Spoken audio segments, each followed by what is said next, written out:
Hello students, नमस्कार। तो आज हम स्टार्ट करने वाले हैं some basic concept of chemistry का सेकंड लेक्चर।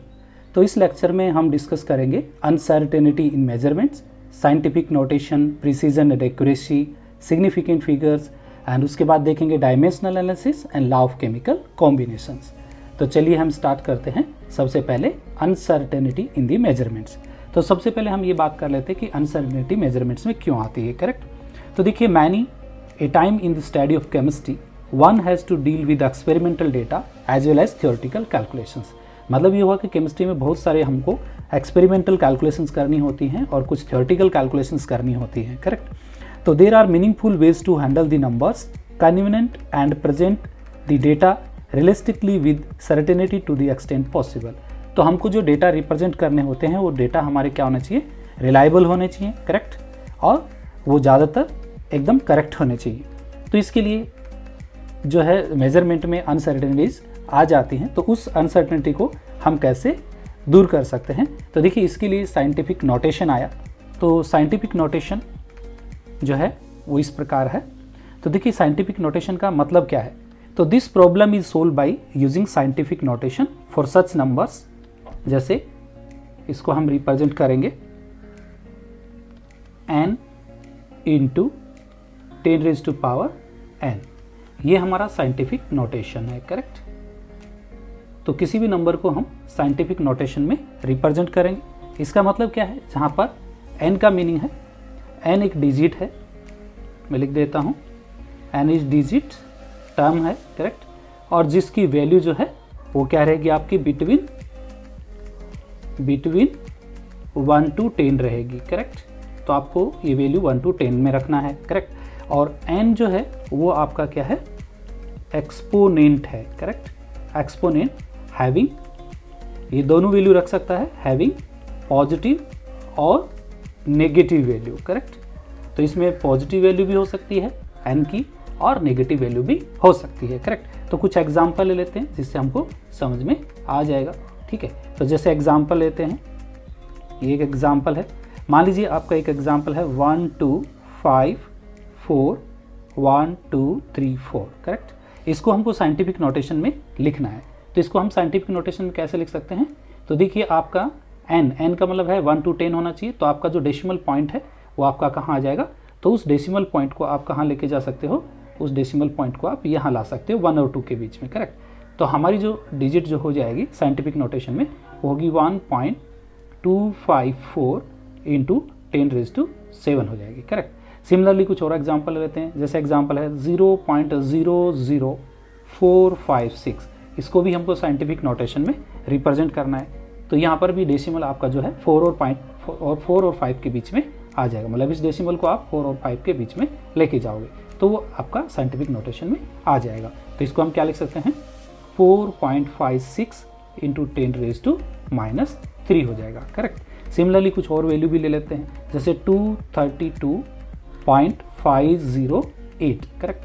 इसको भी हमको साइंटिफिक नोटेशन में रखना है।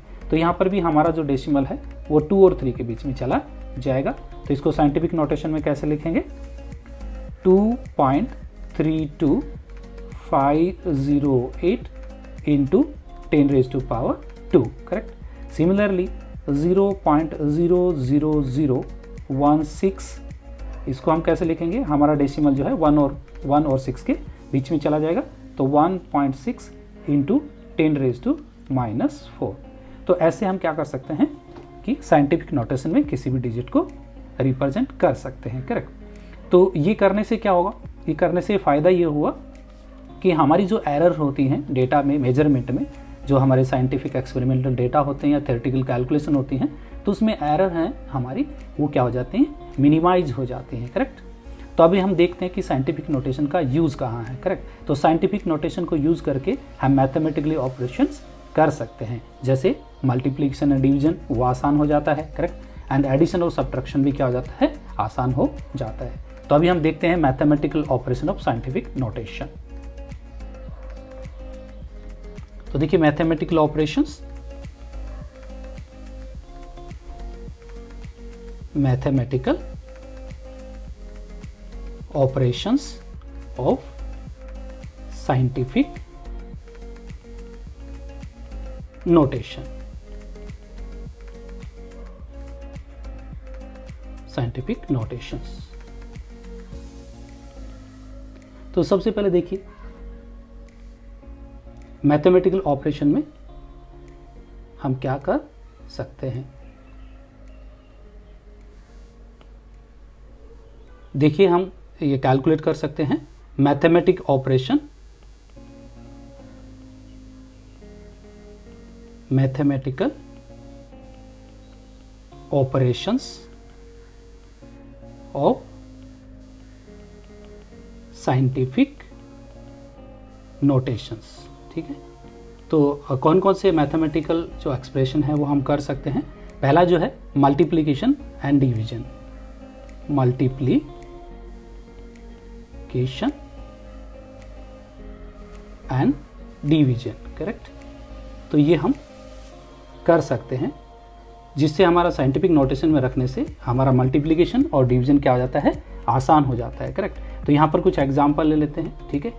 तो उस एग्जाम्पल के आधार पर हम देखेंगे। जैसे एक एग्जाम्पल है हमारा कि मान लीजिए हमारे पास 7.0 × 10⁻³ ये एक हमारे पास साइंटिफिक नोटेशन है। इसको हमको मल्टीप्लाई करना है 8.0 × 10⁻7 से मल्टीप्लाई करना है। जैसे आप इसको मल्टीप्लाई करते हो तो आप कैसे करोगे, सबसे पहले देखिए 7 को 8 से मल्टीप्लाई कर लीजिए, करेक्ट। उसके बाद में आप उसको मल्टीप्लाई कीजिए तो देखिए 10⁻⁴ जो है आप जब मल्टीप्लाई करते हो तो ये ऐड हो जाती हैं। तो ऊपर है 3 और उसको ऐड करेंगे तो -7। तो यू नो दैट -7 क्या है, ज़्यादा नंबर है, तो इसका आंसर आ जाता है 7 और 8 को मल्टीप्लाई करेंगे तो ये आ जाता है आपका 56.0 × 10⁻⁴। तो इसका मतलब ये हुआ कि जब साइंटिफिक नोटेशन में हमारे डेटा आ जाते हैं तो उसके बाद उनका मल्टीप्लिकेशन क्या आ जाता है, बहुत ही आसान हो जाता है, करेक्ट। एंड दूसरा, यदि आप इसका डिवीजन भी कर सकते हो, करेक्ट। तो देखिए हम डिवीजन कैसे करेंगे। जैसे फॉर एग्जांपल 7.0 × 10⁻³ इसको हम क्या कर रहे हैं, डिवाइड कर रहे हैं, ठीक है। डिवाइड किससे कर रहे हैं, वही 8.0 × 10⁻⁷ इससे हम क्या कर रहे हैं, इसको डिवाइड कर रहे हैं। तो डिवीजन भी आसान हो जाता है। तो सबसे पहले आप क्या करो, 7 को 8 से डिवाइड कर दीजिए, करेक्ट। उसके बाद में आपका जो 10⁻⁴ है तो ऊपर का जो नंबर है वो है 10⁻³ और नीचे का जो 10⁻⁻7 है वो जब ऊपर जाता है, ठीक है, तो माइनस और माइनस क्या हो जाएगा, प्लस हो जाएगा, करेक्ट। यानी उसको आपको सब्ट्रैक्ट करना है। तो ये वैल्यू जो निकल के आती है, जब 7 को 8 से डिवाइड करते हो तो ये वैल्यू आती है 0.9 × 10⁻⁴ कितनी हो जाएंगी, 3 और 7 ये 10 हो जाता है, करेक्ट। तो ये आपका क्या हो गया, आंसर हो गया। तो इसका मतलब ये हुआ कि आप साइंटिफिक नोटेशन का मल्टीप्लिकेशन एंड डिवीजन क्या कर सकते हो, आसानी से कर सकते हो, करेक्ट।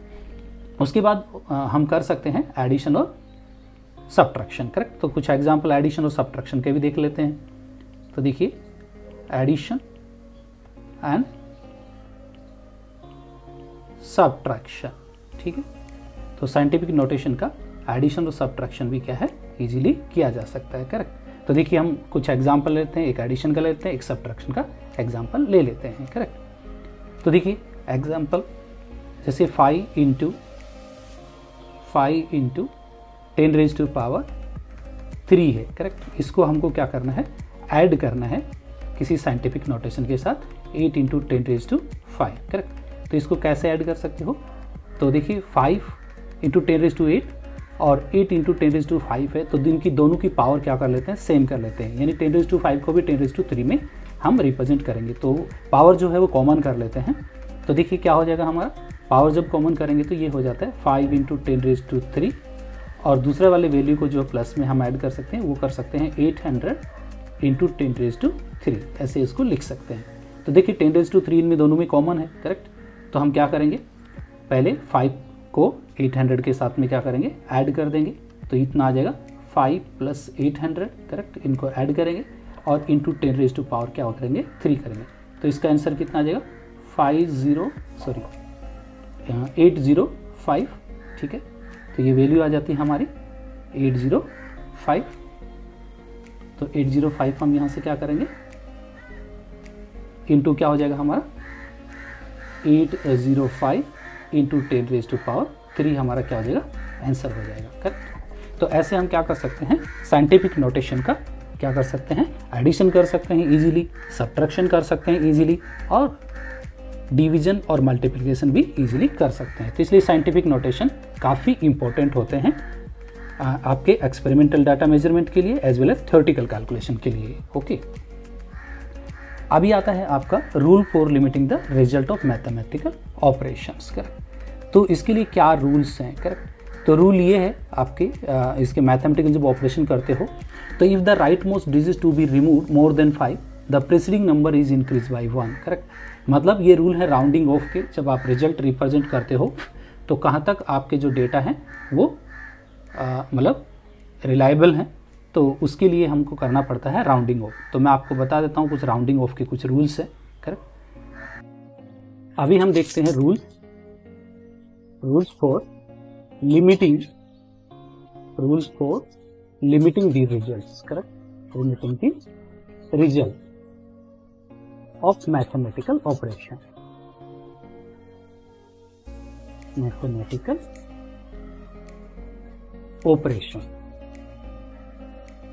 तो इसके क्या क्या रूल हैं मैं आपको बता दूं। तो पहला रूल ये है, if the right most digit to be is more than 5 the preceding number is increase by 1। इसका मतलब ये है कि एक एग्जांपल ले लेते हैं। करेक्ट। जैसे फॉर एग्जांपल 1.8256 और आपको इस नंबर को क्या करना है, रिमूव करना है। कौन से नंबर को रिमूव करना है, मान लीजिए आपको 6 को रिमूव करना है which is more than 5। Number को आपको क्या करना है, राउंडिंग ऑफ करना है। तो ऐसे केस में क्या करते हैं, प्रीसीडिंग डिजिट में हम क्या करते हैं, एक नंबर जो है इंक्रीज कर देते हैं। तो इसका जो आंसर हो जाएगा, इसका जो रिजल्ट हो वो ये होगा, इसको जब हम राउंडिंग ऑफ कर रहे हैं 5 तो ये हो जाएगा हमारा आंसर 1.826 हो जाएगा। करेक्ट। ये हमारा आंसर हो जाएगा। अगला रूल जो है वो ये है कि if the right most digit to be is less than 5, यदि आपकी राइट मोस्ट डिजिट जो है वो less than 5 and the preceding number is not change, preceding number को चेंज नहीं करते हैं। करेक्ट। तो कैसे, जैसे एक एग्जांपल ले लेते हैं। एग्जांपल मान लीजिए हमारा ऐसा है 2.341 और लेटर से ये 4 है। तो हमको क्या करना है, 4 को क्या करना है, रिमूव करना है, प्रीसीडिंग डिजिट को राउंडिंग ऑफ करना है। तो ये जो वैल्यू है हमारी, ये क्या है, लेस देन 5 है क्या। करेक्ट। क्या है ये हमारा लेस देन 5 है डिजिट। ऊपर वाला जो डिजिट था वो क्या था हमारा, मोर देन 5 था। करेक्ट। तो जब मोर देन 5 होता है तो हम क्या करते हैं, ऐड कर देते हैं। जब लेस देन 5 होता है आपको प्रीसीडिंग डिजिट में कुछ भी चेंज नहीं करना है। तो इसका जो आंसर हो जाएगा वो आंसर क्या हो जाएगा हमारा, इसका आंसर होगा 2.341 हो जाएगा। तो यानी यहाँ पर 1 को 2 नहीं करना है। और तीसरा जो रूल है, if the right digit to be removed is 5 then the preceding number is not changed if it is an even number by 1 if it is an odd number। मतलब ये हुआ कि एक एग्जांपल ले लेते हैं। जैसे फॉर एग्जांपल 6.214 एंड 5 है। करेक्ट। और आपको क्या करना है, डिजिट 5 को हटाना है, जो कि क्या है, एग्जैक्ट 5 है। ये क्या है, एग्जैक्ट वैल्यू जो है वो 5 है। ठीक है। अब इसको हमको क्या करना है, रिमूव करना है और 4 को हमको राउंडिंग ऑफ करना है। तो ऐसे केसेस में हम क्या करेंगे, यदि एग्जैक्ट 5 हो और उससे पहले वाला नंबर जो क्या हो, इवन डिजिट हो, क्या हो, इवन डिजिट, तो ऐसे केसेस में हम जब राउंडिंग ऑफ करते हैं तो कुछ भी हम ऐड नहीं करेंगे। करेक्ट। तो इसका आंसर क्या हो जाएगा, 6.214 ही रह जाएगा। करेक्ट। और यदि ये आपका यहाँ पर कुछ डिजिट मान लीजिए ऐसा है कि यहाँ पर सेम नंबर 6.214 की जगह पे 3 है और यहाँ पर 5 है। करेक्ट। तो फिर से हमको ये नंबर जो है वो रिमूव करना है। तो ये जो नंबर है इस बार क्या है, ओड नंबर है। करेक्ट। तो ऐसे केसेस में जब ओड नंबर होता है तो उसमें +1 ऐड कर दिया जाता है। करेक्ट। तो इसका आंसर क्या हो जाएगा, फिर इसका आंसर हो जाएगा 6.214 हो जाएगा राउंडिंग ऑफ करके। ये हमारा क्या होगा, आंसर हो जाएगा। करेक्ट। तो ऐसे हम क्या करते हैं, राउंडिंग ऑफ करते हैं मैथमेटिक ऑपरेशन को, यानी लिमिट डिसाइड करते हैं। तो मैं फिर से बता देता हूँ, उसके लिए 3 रूल हैं। यदि आपकी वैल्यू मोर देन 5 हो, करेक्ट, और उससे पहले प्रीवियस डिजिट जो भी नंबर हो, इवन हो या ऑड हो, उसमें आपको +1 ऐड कर देना है। दूसरा रूल ये है, यदि आपका डिजिट के अंदर आप जिसको रिमूव कर रहे हो, है ना, राइट मोस्ट नंबर को, वो लेस देन 5 हो, तो उसकी प्रीसीडिंग डिजिट में आपको कुछ भी चेंज नहीं करना है, करेक्ट। और एक रूल और है, जो थर्ड रूल है, वो ये है, यदि आपकी, ठीक है, राइट मोस्ट नंबर क्या हो, 5 नंबर हो, और उससे पहले वाली प्रीसीडिंग डिजिट क्या हो, इवन डिजिट हो, तो जब उसको राउंडिंग ऑफ करते हो तो आप 4 में क्या करोगे, जो इवन नंबर है तो उसमें 0 ऐड करोगे, मतलब आपको कुछ ऐड नहीं करना है, इसके लिए वो डिजिट उतनी ही रह जाएगी, करेक्ट। और यदि आपके राइट मोस्ट मतलब एग्जैक्ट 5 है और उससे पहले वाले डिजिट जो है वो ओड नंबर है, तो ऐसे केसेस में जब राउंडिंग ऑफ करते हो तो उसमें क्या करते हैं, +1 ऐड कर दिया जाता है, करेक्ट। तो ये थे लिमिट, ठीक है, the resulting of the mathematical operations. अभी हम देखते हैं कि प्रिसीजन और एक्यूरेसी क्या होता है, करेक्ट। तो देखिए अगला हमारा जो टॉपिक है, सब टॉपिक है, वो है प्रिसीजन एंड एक्यूरेसी। तो अब यहाँ पर हम देखेंगे कि प्रिसीजन क्या होता है, करेक्ट, एंड एक्यूरेसी क्या होता है, करेक्ट। Precision and accuracy. तो सबसे पहले हम देखते हैं प्रिसीजन, ठीक है। तो हम प्रिसीजन हेडिंग डाल लेते हैं। तो देखिए प्रिसीजन क्या होता है और एक्यूरेसी क्या होता है। तो प्रिसीजन इज नथिंग बट क्या होता है, it is the closeness of various measurement for the same quantity, correct. यानी आप कुछ एक्सपेरिमेंट कर रहे हो और बार बार आपके डेटा जो हैं वो क्या आ रहे हैं, नियर बाई आ रहे हैं, क्लोज आ रहे हैं, तो मतलब आपके डेटा का प्रिसीजन क्या है, बहुत ही अच्छा है, करेक्ट। तो प्रिसीजन को यदि हम डिफाइन करें, करेक्ट, तो उसको हम क्या बोल सकते हैं कि the closeness of the various measurements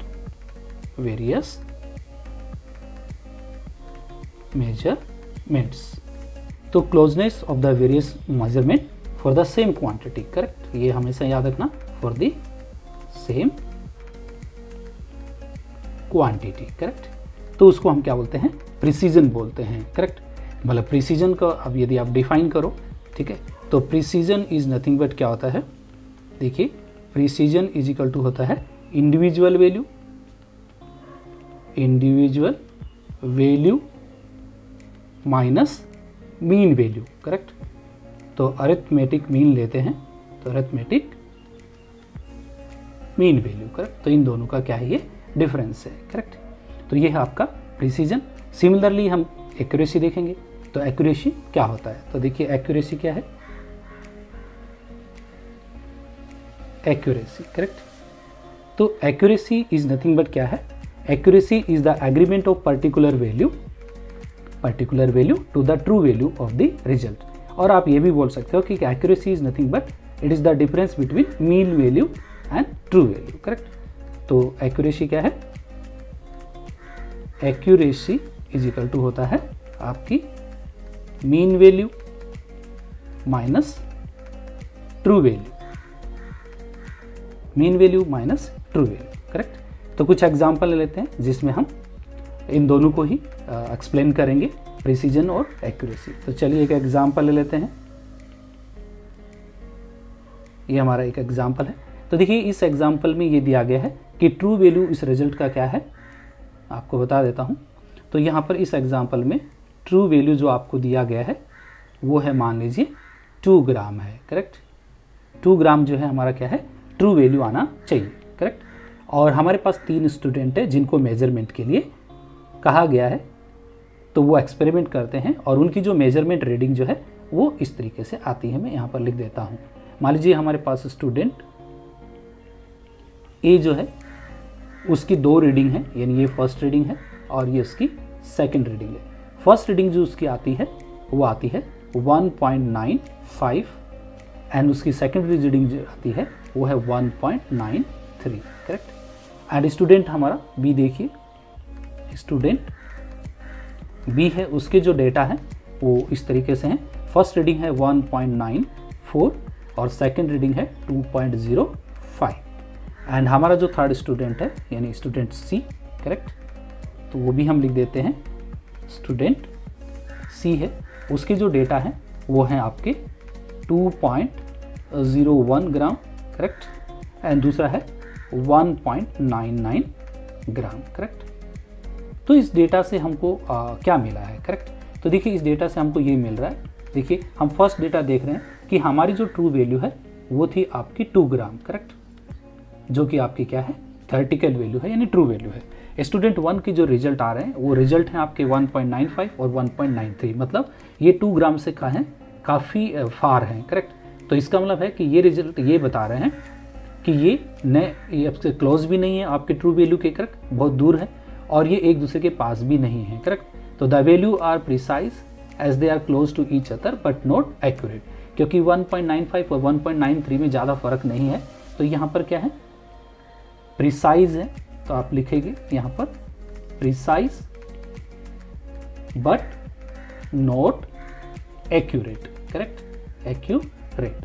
तो यहाँ पर एक्यूरेसी अच्छा नहीं है, क्योंकि एक्यूरेट होने के लिए आपको 2 ग्राम के नियर बाई आपके रिजल्ट होने चाहिए, करेक्ट। लेकिन प्रिसीजन इसलिए अच्छा है कि प्रिसीजन इज नथिंग बट क्या होता है closeness of the various measurement, मतलब ये क्लोज है 1.95 और 1.93 क्या है काफ़ी क्लोज में है, करेक्ट।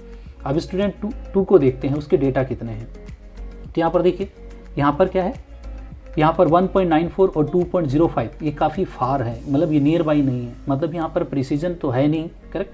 दूसरी बात ये आती है कि यदि हम इनको एवरेज आउट करेंगे तो 2 से भी क्या है वो काफ़ी दूर है, करेक्ट डेटा।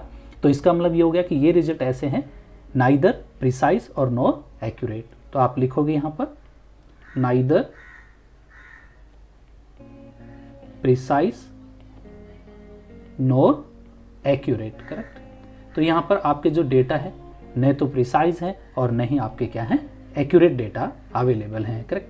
अब उसके बाद थर्ड रिजल्ट देखिए आप, करेक्ट। तो थर्ड रिजल्ट में देखिए आपकी वैल्यू 2.01 और 1.99 ग्राम, करेक्ट।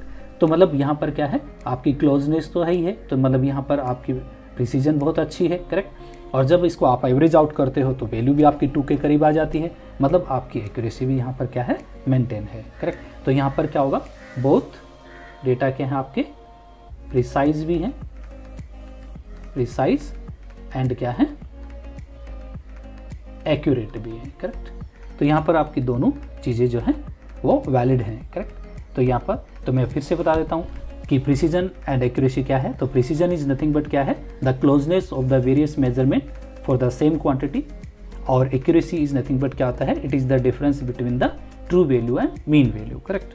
तो ये हमने एक एग्जाम्पल देखा, तो जिससे हमको पता चला कि स्टूडेंट ए जो है वो प्रिसाइज है बट वो एक्यूरेट नहीं है, स्टूडेंट बी के डेटा है वो नाइदर प्रिसाइज और नॉर एक्यूरेट है, करेक्ट। एंड स्टूडेंट सी के जो डेटा है वो क्या है वो प्रिसाइज भी हैं और एक्यूरेट भी हैं, करेक्ट।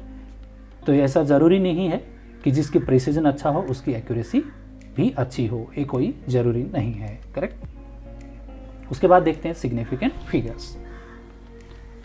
तो अगला हमारा टॉपिक है significant figures.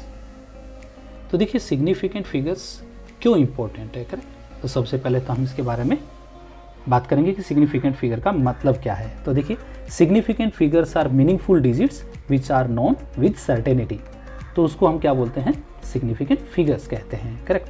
And the uncertainty is indicated by writing the certain digits and the last uncertain digits, correct. तो देखिए यहाँ पर हम सिग्निफिकेंट फिगर्स के लिए कुछ एग्जाम्पल ले रहे हैं, करेक्ट, कि वहाँ पर सिग्निफिकेंसी कैसे हम डिटरमाइन करते हैं, करेक्ट। तो इससे पहले हम सिग्निफिकेंट फिगर पढ़ने से पहले इसके कुछ रूल्स हैं, करेक्ट, वो रूल क्या हैं वो हम देख लेते हैं, करेक्ट। तो देखिए पहला जो रूल है सिग्निफिकेंट फिगर्स के लिए रूल नंबर 1, करेक्ट।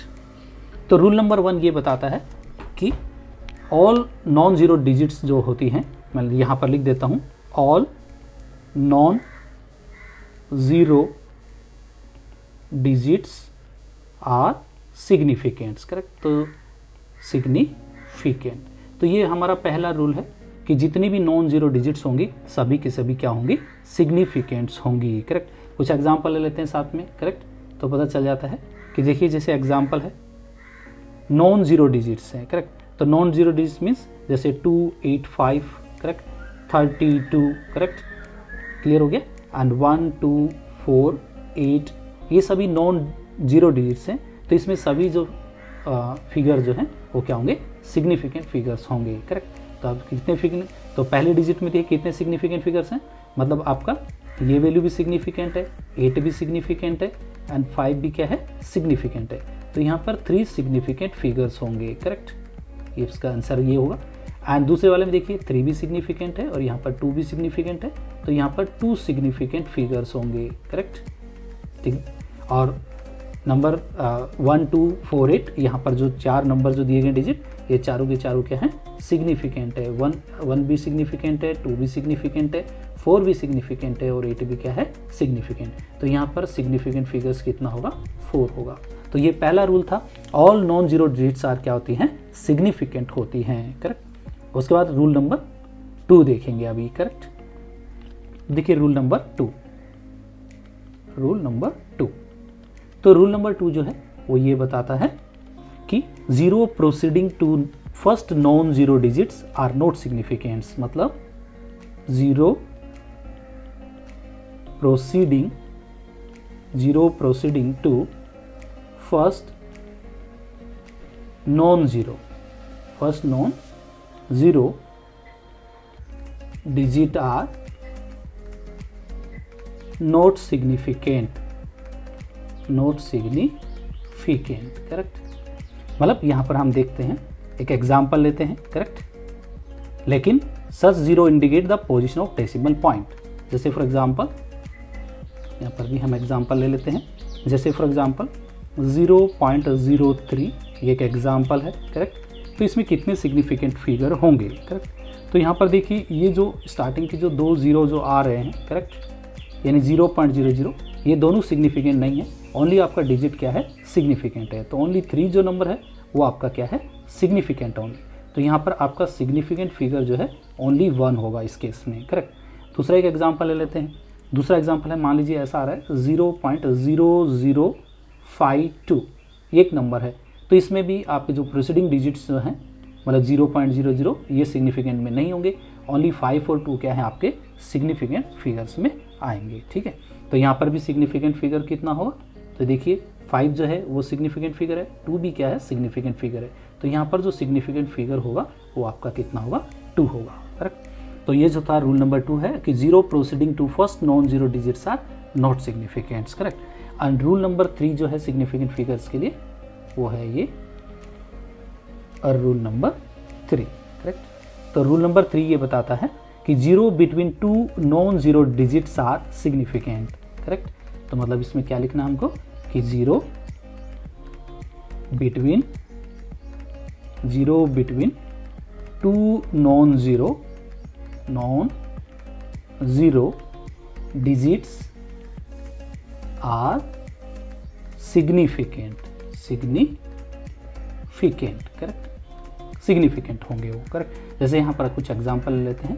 ठीक है, तो देखिए एग्जांपल है आपका, जैसे मान लीजिए 2.005 आ गया। करेक्ट। तो इस डिजिट में आप देख रहे हो जो जीरो आए हैं वो between the non zero digits के बीच में हैं।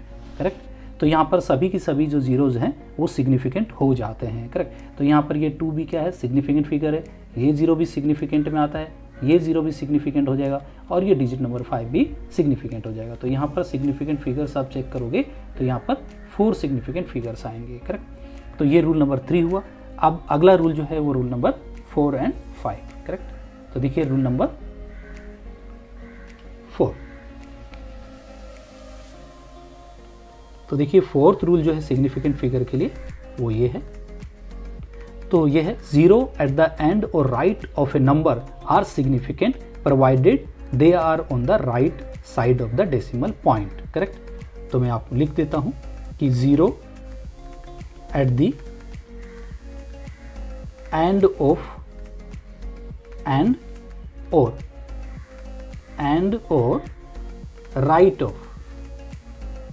Right of a number are significant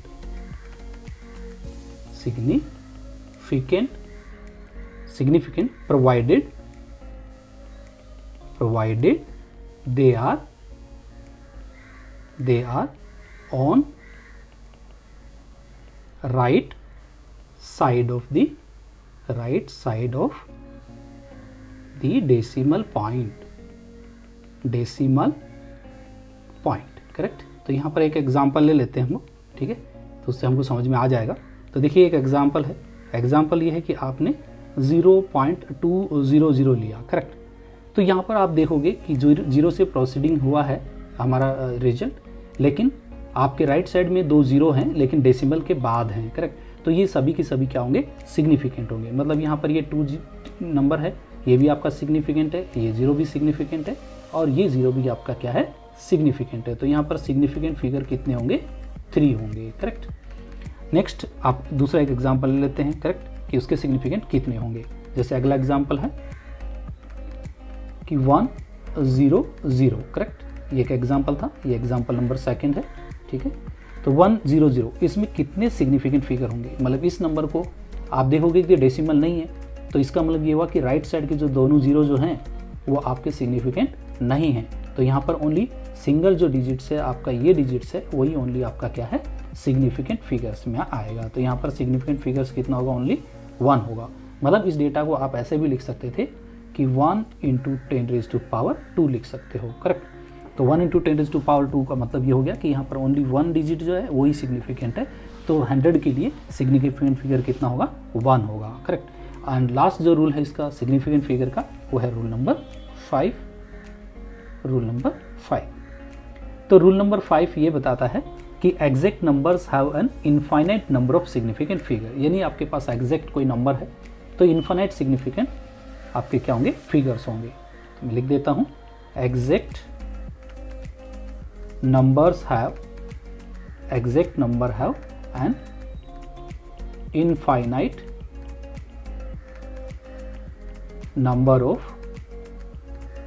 number of significant figures. जैसे यहाँ पर भी हम एग्जांपल ले लेते हैं। जैसे एग्जांपल है, एग्जांपल नंबर 1, जैसे यहाँ पर किसी ने ये कहा कि 2 हमारे पास क्या है, 2 बॉल्स हैं, करेक्ट। यानी किसी ने बोला 2 बॉल्स, करेक्ट। तो 2 बॉल्स क्या है कि एक नंबर है, करेक्ट, ठीक है। तो ये नंबर है, मतलब आपको मतलब यहाँ पर सिग्निफिकेंट फिगर जो होगा वो क्या होगा, इनफाइनाइट होगा इस केस में।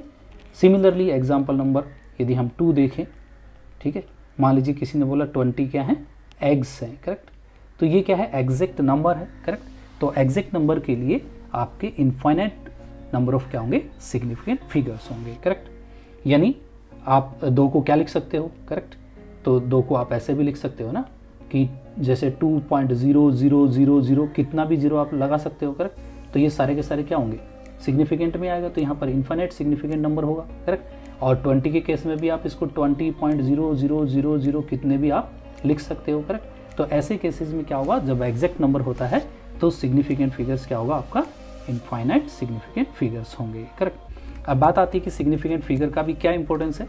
तो सिग्निफिकेंट फिगर्स को भी हम क्या कर सकते हैं, इजीली ऐड कर सकते हैं, सबट्रैक्ट कर सकते हैं और आप मल्टीप्लाई भी कर सकते हो। और उससे हम हमारे रिजल्ट को एक्यूरेट बता सकते हैं कि हमारे रिजल्ट में हमारे कहाँ तक सर्टेनिटी पॉसिबल है, करेक्ट। तो इसके लिए कुछ एग्जांपल देख लेते हैं, एडिशन और सबट्रैक्शन ऑफ सिग्निफिकेंट फिगर्स। तो चलिए यहाँ पर हम देखेंगे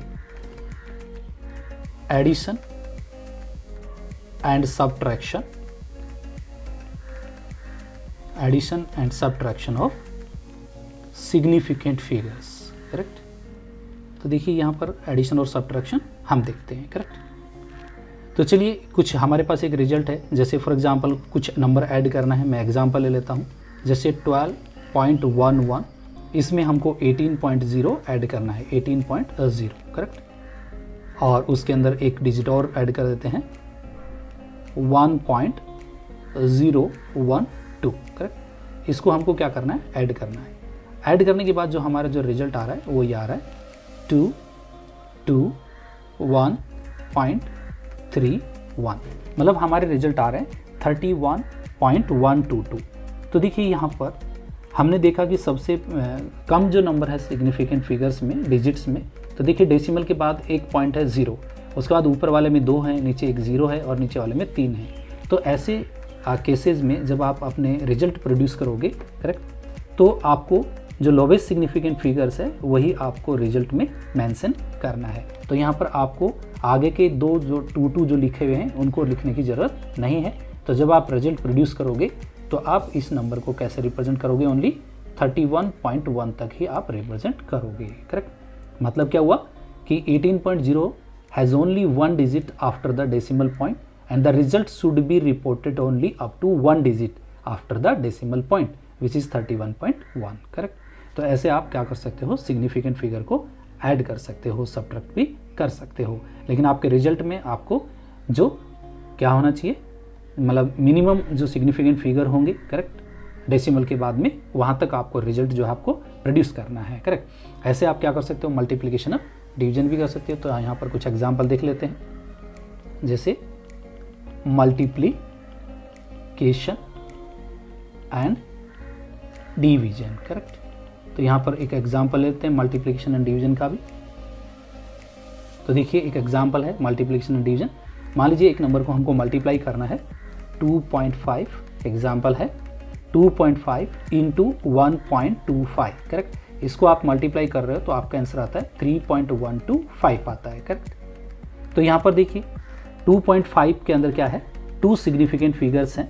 करेक्ट, तो the result should not have more than 2 significant figures.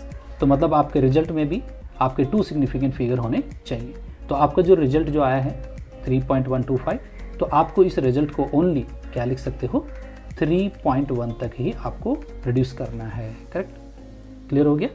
तो ये थे आपके addition subtraction of significant figures. और राउंडिंग ऑफ के रूल आपको पहले से मैंने बता दिए हैं। उसके बाद लेते हैं डायमेंशनल एनालिसिस। करेक्ट, तो डायमेंशनल एनालिसिस भी हमारे लिए क्या है, काफ़ी इंपॉर्टेंट है। ठीक है, तो देखिए डायमेंशनल एनालिसिस, तो अगला टॉपिक है हमारा डायमेंशनल एनालिसिस। करेक्ट,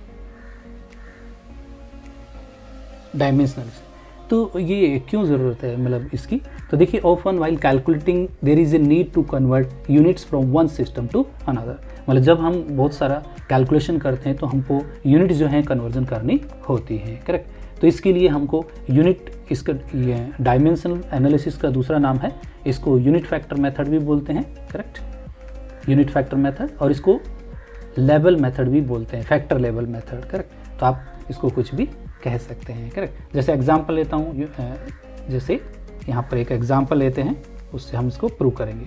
जैसे हमारे पास एक पीस है मेटल का जो क्या है 3 इंच लॉन्ग है। करेक्ट, तो what is the length in centimetre, तो आप इस केस में कैसे करोगे। करेक्ट, तो मैं क्वेश्चन लिख देता हूँ, जैसे a piece of metal, correct, इस 3 इंच क्या है हमारे पास लॉन्ग है। करेक्ट, और पूछा गया है what is its length in centimetre. Correct, तो उसकी लेंथ जो है हमको सेंटीमीटर में कैलकुलेट करनी है। ठीक है, तो कैसे कैलकुलेट करेंगे, वेरी सिंपल है।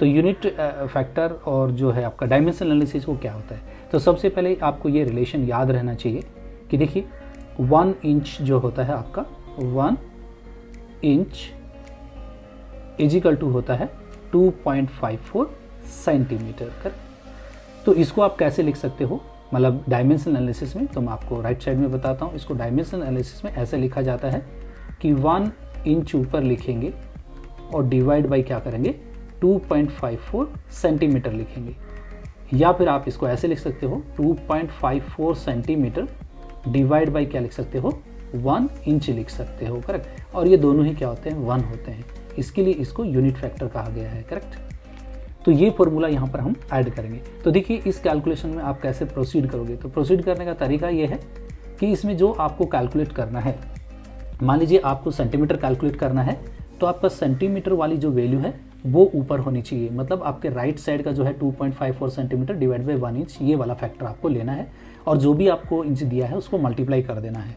और फॉर एग्जांपल आपको सेंटीमीटर दिया हुआ है और आपको इंच में कैलकुलेशन करना है, तो आप यूनिट फैक्टर ये वाला यूज़ करोगे 1 inch divide by 2.54 centimetre. Only आपको मल्टीप्लिकेशन करना है सुटेबल फैक्टर के अकॉर्डिंग। तो यहाँ पर देखिए आपको सेंटीमीटर में निकालना था, तो हमें सेंटीमीटर वाला हम क्या करते हैं ऊपर लेंगे, तो क्या होगा हमारा आंसर 2.54 सेंटीमीटर हमने ऊपर लिया, डिवाइड बाई 1 इंच जो है वो नीचे रखेंगे, करेक्ट, और मल्टीप्लाई बाई क्या करेंगे 3 इंच जो क्वेश्चन में दिया हुआ है, करेक्ट। तो देखिए ये 3 का 3 रह जाएगा, करेक्ट, तो यानी 3 को आप इससे मल्टीप्लाई करोगे, इंच से इंच भी क्या होगा कट जाएगा, तो ओनली आंसर जो है आपका किस में आएगा सेंटीमीटर में आएगा। तो जब आप इसको मल्टीप्लाई कर लेते हो तो ये आता है 7.62 सेंटीमीटर, करेक्ट। तो इसके लिए डायमेंशन एनालिसिस जो होते हैं या यूनिट फैक्टर मेथड होते हैं कैलकुलेशन के लिए काफ़ी इंपॉर्टेंट होते हैं, करेक्ट। तो चलिए हम एक और एग्जांपल ले लेते हैं, करेक्ट। तो एग्जांपल नंबर 2 यहाँ पर देखिए, एग्जांपल नंबर हमारा सेकंड एग्जांपल है, उसको भी हम यूज़ करेंगे।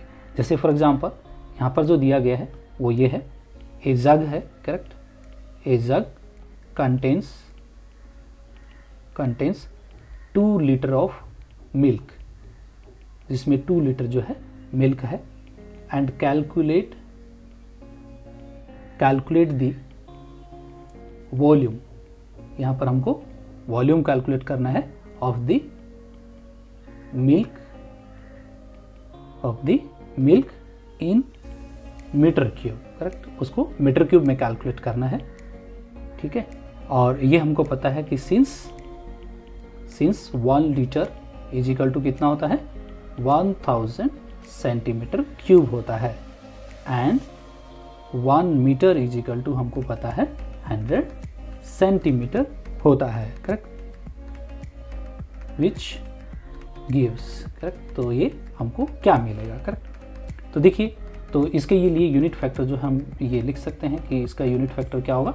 तो इसका यूनिट फैक्टर क्या होगा, आप बोल सकते हो कि 1 मीटर डिवाइड बाय आप क्या लिख सकते हो 100 सेंटीमीटर, और you can say like that कि 100 सेंटीमीटर डिवाइड बाय क्या लिख सकते हो 1 मीटर, जो कि हमारा क्या आएगा 1 आता है, करेक्ट। बट इस केस में हम क्या करेंगे, हमको मीटर क्यूब चाहिए, करेक्ट, क्योंकि हमको जो यूनिट फैक्टर के हिसाब से जो क्वेश्चन में जो पूछा गया है calculate the volume in the milk of metre cube, तो इसको मीटर क्यूब में कर लेंगे, करेक्ट। तो क्या आ जाएगा हमको 1 मीटर डिवाइड बाई क्या करेंगे 100 सेंटीमीटर, करेक्ट, और इसका क्या कर लेंगे हम क्यूब कर लेंगे, तो वो भी फैक्टर हमारा क्या आएगा 1 आएगा, करेक्ट।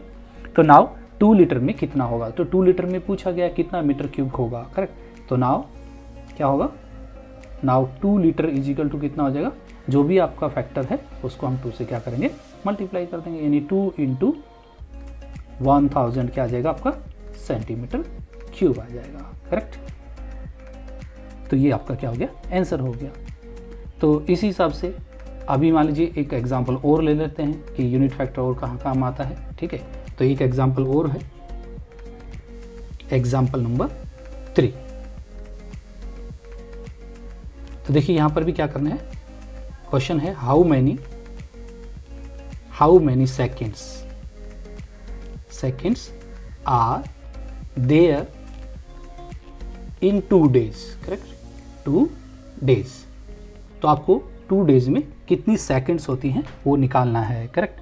तो यहाँ पर भी आपके यूनिट फैक्टर आपको यूज़ करने पड़ेंगे, क्योंकि देखो पहला जो यूनिट फैक्टर जो आपका होगा, तो you know that 1 day is equal to कितना होता है 1 डे इज इक्वल टू 24 क्या होता है आवर्स होता है, करेक्ट। तो ये यूनिट फैक्टर आपका लगने वाला है, and 1 hour is equal to कितना होता है 60 मिनट्स होता है, तो ये एक यूनिट फैक्टर आपको लगेगा। और तीसरा जो है वो ये आपका 1 मिनट के अंदर आपकी कितनी सेकंड होती हैं 60 सेकंड होती हैं, ये यूनिट फैक्टर आपको यहाँ पर लगेगा, करेक्ट।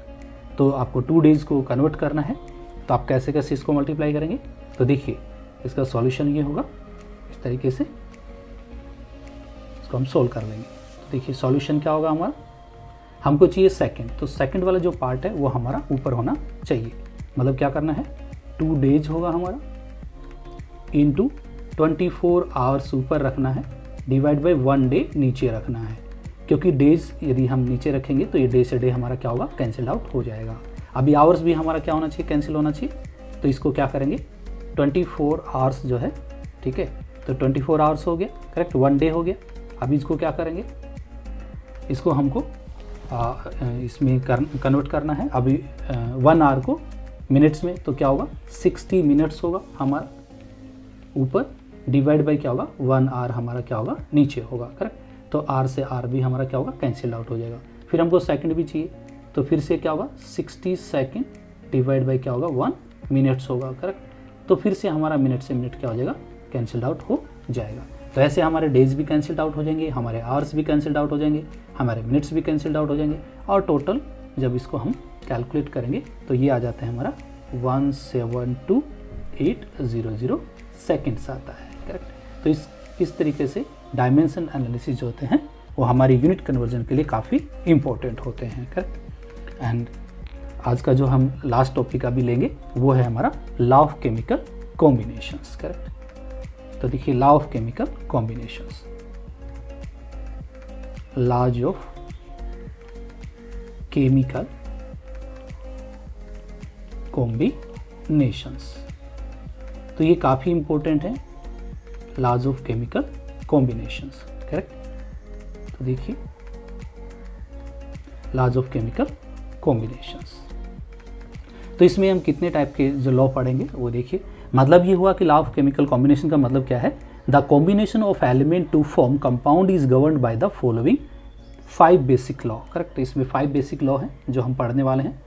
पहला जो लॉ है हम पढ़ेंगे लॉ ऑफ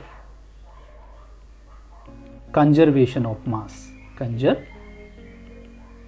ऑफ मास, ठीक है। ये हमारा एक केमिकल कॉम्बिनेशन का लॉ है। सेकंड लॉ जो पढ़ेंगे हम लोग तो law of definite proportion, definite proportion. And third जो लॉ होगा वो होगा law of multiple proportion, multiple proportion. And fourth law जो होगा हमारा वो होगा लॉ ऑफ गैलुसैक लॉ, यानी गैसियस वॉल्यूम, यानी Gay Lussac's law of gaseous volume, correct. And जो लास्ट जो हमारा जो लॉ होगा वो होगा एवोगाद्रोस लॉ। तो ये जो 5 हैं जो हैं बेसिक यानी फंडामेंटल लॉ हैं, ठीक है, केमिकल कॉम्बिनेशंस के, करेक्ट। तो 1 बाय 1 हम इसको अभी एक्सप्लेन करेंगे। तो सबसे पहले हम लेते हैं law of conservation of mass, correct. तो ये जो लॉ है ये दिया था एंटोनी लेवोजियर ने, ठीक है। तो मैं यहाँ पर डेट भी लिख देता हूँ, ये दिया गया था 1789 के अंदर, करेक्ट। एंटोनी लेवोजियर थे, करेक्ट, उन्होंने ये लॉ जो है वो दिया था। और इस लॉ ये लॉ क्या बताता है, स्टेट दैट कि मैटर नाइदर बी क्रिएटेड और नॉर बी डिस्ट्रॉयड। तो मतलब हम यहाँ पर इसको डिफाइन करेंगे तो हम बोल सकते हैं ये लॉ क्या बताता है, मैटर कैन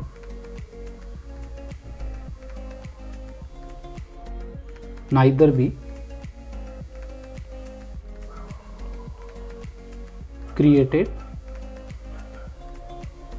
और नॉर बी डिस्ट्रॉयड, करेक्ट। तो ये जो है ये है लॉ ऑफ कंजर्वेशन ऑफ मास। मतलब ये हुआ कि मास को हम न तो बढ़ा सकते हैं और न उसको हम कम कर सकते हैं, करेक्ट। तो एक एग्जांपल ले लेते हैं इसको समझने के लिए, करेक्ट। तो देखिए एक एग्जांपल है यहाँ पर, जैसे H2 + O2, करेक्ट, यानी H2 + O2 will give H2O, correct. तो यहाँ पर इसको हम बैलेंस कर लेते हैं। तो इसको हम बैलेंस करेंगे तो यहाँ पर 2 आ जाएगा और यहाँ पर भी कितना आ जाएगा, 2 आ जाएगा, करेक्ट। तो यहाँ पर आप देख सकते हो कि टोटल नंबर ऑफ एटम जो है लेफ्ट हैंड साइड और राइट हैंड साइड में क्या है, इक्वल है, यानी टोटल मास भी क्या है इनका इक्वल है। यदि हम मास के हिसाब से कैलकुलेट करें तो यहाँ पर हाइड्रोजन का कितना आएगा 2 × 2 ग्राम्स, करेक्ट। और ऑक्सीजन का होता है 32 ग्राम्स, करेक्ट। तो यहाँ पर 32 ग्राम्स है और यहाँ पर 2 मोल्स ऑफ वाटर है, करेक्ट। तो वाटर के 1 मोल का जो मास होता है वो होता है 18 ग्राम। तो यहाँ पर 18 ग्राम से मल्टीप्लाई करेंगे तो यहाँ पर आ जाता है टोटल राइट हैंड साइड में 36 ग्राम, करेक्ट। एंड लेफ्ट में भी आप देख सकते हो 2 × 2 = 4, तो यहाँ पर 4 ग्राम हाइड्रोजन है प्लस 32 ग्राम्स क्या है आपका ऑक्सीजन है। तो यहाँ पर भी टोटल लेफ्ट हैंड साइड में भी कितना आता है, 36 ग्राम आता है। इसका मतलब हो गया कि matter can neither be created और nor be destroy in a chemical reaction. यानी आप ये भी बोल सकते हो कि टोटल नंबर ऑफ आइटम्स जो रहते हैं लेफ्ट हैंड साइड और राइट हैंड साइड में क्या होंगे, आपके इक्वल होंगे। करेक्ट। तो इसको बोलते हैं law of conservation of mass.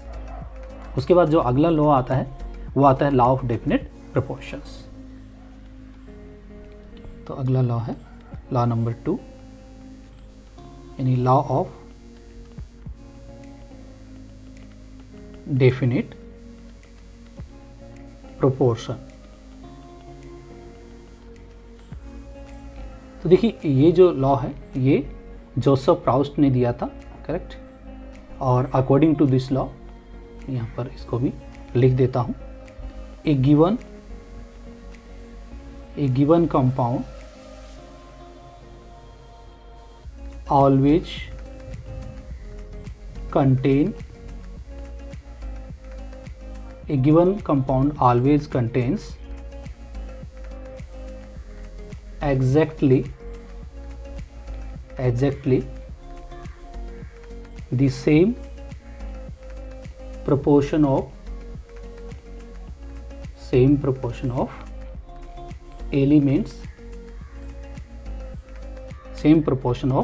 elements by weight, or you can say by mass, known as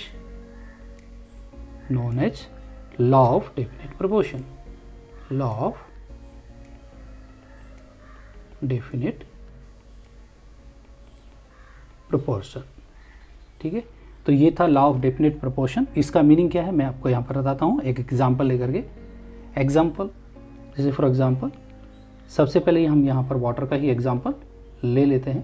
तो यहाँ पर आपने देखा कि H2 + O2, करेक्ट, ये आपस में कंबाइंड होते हैं तो बनता है वाटर। करेक्ट। तो मतलब ये हुआ कि इसमें यदि हम उनका वेट वाइज प्रोपोर्शन देखें तो कितना होगा। करेक्ट। तो देखिए यहाँ पर इसमें 1 मोल ऑफ वाटर की यदि हम बात करें तो हाइड्रोजन टू ऑक्सीजन इसका जो, ठीक है, वेट जो रेशो होगा वो कितना होगा। यहाँ पर मतलब 2 ग्राम हाइड्रोजन ले रहे हैं, रेज टू 16 ग्राम क्या है, ऑक्सीजन है। यदि इसको सिंपल रेशियो में हम कन्वर्ट कर दें तो इसको हम ये भी बोल सकते हैं 1:8। करेक्ट। मतलब ये हुआ कि यदि आपको वाटर फॉर्म करना है तो वाटर के लिए आपको हाइड्रोजन टू ऑक्सीजन जो है वेट रेशियो 1:8 रहेगा। करेक्ट। तो मतलब ये हुआ कि आपका कंपाउंड जो है वो चाहे आप लेबोरेटरी में सिंथेसाइज करो या वो कहीं से नेचर से आपको मिला हो, लेकिन उसमें हाइड्रोजन टू ऑक्सीजन का वेट रेशियो जो है यानी मास रेशियो जो है वो एक डेफिनेट प्रोपोर्शन रहेगा, मतलब 1:8 रहेगा। सिमिलरली एक दूसरा एग्जांपल देख लेते हैं। देखिए एग्जांपल नंबर 2। तो ये सेकंड एग्जांपल है जिसमें अमोनिया है। करेक्ट। तो आप देख सकते हो कि कंपाउंड हमारे पास क्या है, अमोनिया है। करेक्ट। तो इस अमोनिया में नाइट्रोजन का जो वेट होगा वो होगा 14 ग्राम, रेज टू हाइड्रोजन जो है वो 3 ग्राम से। करेक्ट। इसका मतलब यहाँ ये हो गया कि अमोनिया फॉर्मेशन के लिए यहाँ पर 14 रेज टू अमोनिया फॉर्मेशन के लिए आपका कितना होगा, 14 रेज टू 3 ग्राम रहेगा। Correct.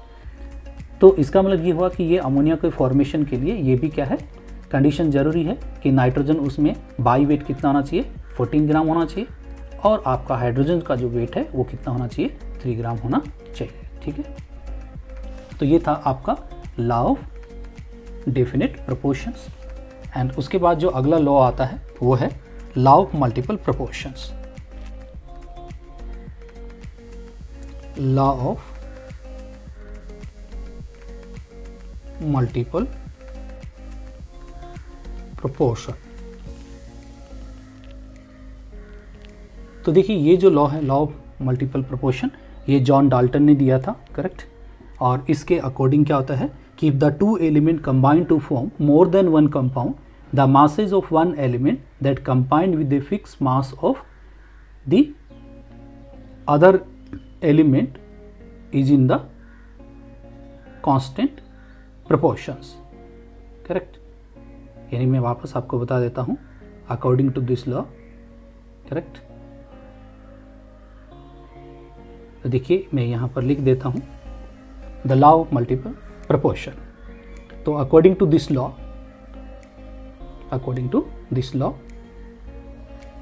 if two elements combine to form more than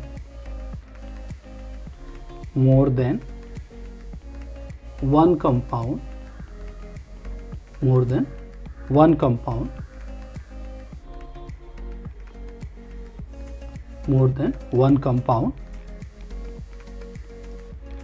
the masses of one element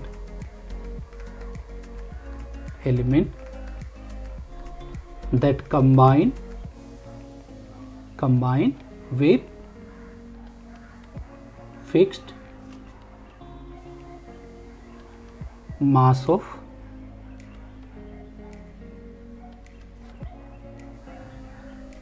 small whole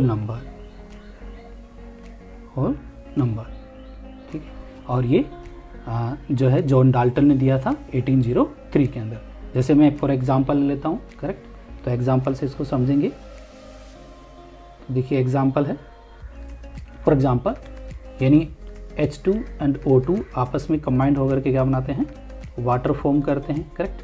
तो यहाँ पर मास रेशो यदि आप देखोगे, करेक्ट, हाइड्रोजन टू ऑक्सीजन, तो यहाँ पर देखिए 2 ग्राम है और यहाँ पर कितना है 16 ग्राम है, तो हमको 18 ग्राम क्या मिल रहा है, वाटर मिल रहा है। ये एक केस है। सेकंड केस ऐसा भी हो सकता है कि H2 plus O2 will give H2O2, correct. तो इस केस में आप देखोगे, है ना, तो कितना है, यानी 2 ग्राम। ये तो फिक्स अमाउंट ऑफ हाइड्रोजन दोनों में फिक्स है, बट ऑक्सीजन का अमाउंट यहाँ पर कितना है 32 ग्राम है, करेक्ट। तो इस दोनों कंबाइंड होकर के आपको 34 ग्राम आपको क्या दे रहे हैं, H2O2 दे रहे हैं, correct.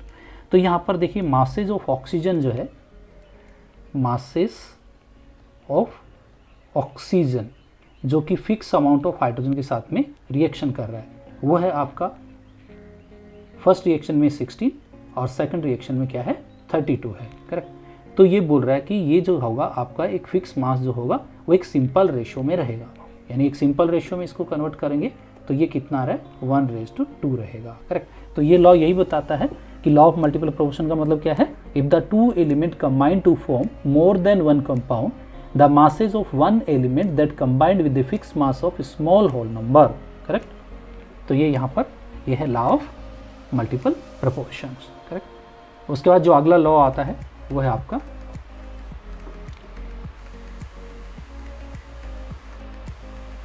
गेलुसैक law of gaseous volume,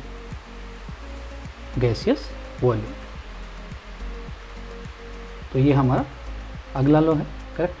तो ये गैसियस के लिए दिया था ये रूल, करेक्ट। तो इसमें क्या बोलते हैं, ये लॉ स्टेट करता है कि गैसेस कंबाइन और one produced in a chemical reaction they do so in a simple ratio by volume divided to all gases are at the same temperature and pressure। तो मैं यहाँ पर लिख देता हूँ, gases combine और are produced, यानी कोई गैस प्रोड्यूस हो रही हो या कंबाइंड हो रही हो in a chemical reaction,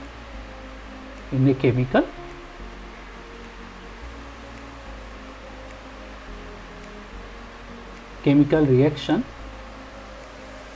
they do so in a simple ratio by volume provided to all gases are at the same temperature and pressure। जैसे कुछ एग्जांपल ले लेते हैं, करेक्ट। तो ये जो लॉ है ये गैलुसॉफ ने दिया था 1808 के अंदर, ठीक है। तो एक एग्जांपल लेके हम इसको देखेंगे। फॉर एग्जांपल देखिए, ओके, तो यहाँ पर एग्जांपल है कि आपका H2 plus half O2 will give H2, correct. तो इसमें आप देख सकते हो कि वॉल्यूम वाइज यदि आप देखोगे तो वॉल्यूम वाइज ये है ऐसा कि आपका 100 ml यदि आप हाइड्रोजन गैस लेते हो तो उसमें आपके ऑक्सीजन कितना लग रहा है 50 ml, तो कितना प्रोड्यूस होगा 100 ml क्या होगा वाटर प्रोड्यूस हो गया। मतलब ये हुआ thus the volume of hydrogen and oxygen which combine together that is 100 ml and 50 ml be a simple ratio of 2:1। तो इसके बीच में जो रेशियो होगा वो कितना होगा 2:1 जो रेशियो आपका क्या होगा यहाँ पर मेंटेन रहेगा, करेक्ट। तो ये है आपका गैलुसैक लॉ ऑफ गैसियस वॉल्यूम। और अगला जो लॉ आता है वो है आपका इम्पोर्टेंट लॉ है, वह है अवोगाद्रोस लॉ। देखिए नेक्स्ट लॉ है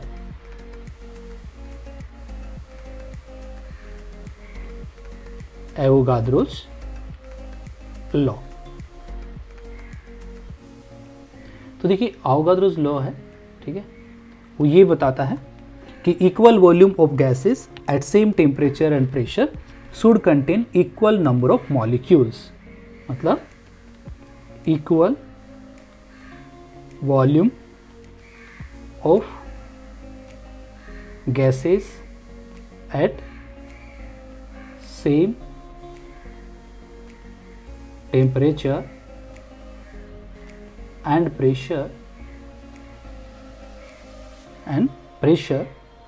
should contain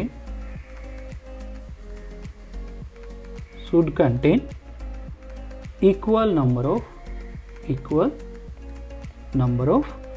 molecules।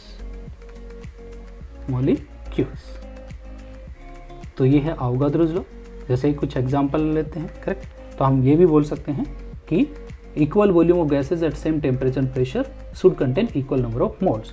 मतलब जैसे मैं एक एग्जांपल लेता हूँ, जैसे फॉर एग्जांपल मेरे पास यहाँ पर क्या है एक फिक्स वॉल्यूम है, करेक्ट, कांस्टेंट वॉल्यूम है, और इसमें आपके डिफरेंट क्या हैं गैसेस प्रेजेंट हैं सेम वॉल्यूम के अंदर, करेक्ट। जैसे फॉर एग्जांपल एक में मान लीजिए आपका क्या है हाइड्रोजन गैस है, करेक्ट, और एक में आपका ऑक्सीजन गैस है, ठीक है, और एक में मान लीजिए कोई भी हैलोजन गैस है, करेक्ट। तो यदि इनका वॉल्यूम इक्वल है तो इसके मॉल्स भी क्या होंगे इक्वल होंगे, करेक्ट। तो इसका मतलब क्या हुआ कि volume is directly proportional to क्या होगा n होगा। बट ये कब वैलिड है at constant temperature and pressure, correct. तो वापस बता देता हूँ कि equal volume of gases at the same temperature and pressure contain equal number of molecules, correct. तो मतलब यदि आपका वॉल्यूम सेम है तो नंबर ऑफ मॉलिक्यूल्स भी क्या होंगे सेम होंगे। तो ये थे आपका अवोगाद्रोस लॉ, मतलब law of chemical combination. Thank you for watching, thank you very much.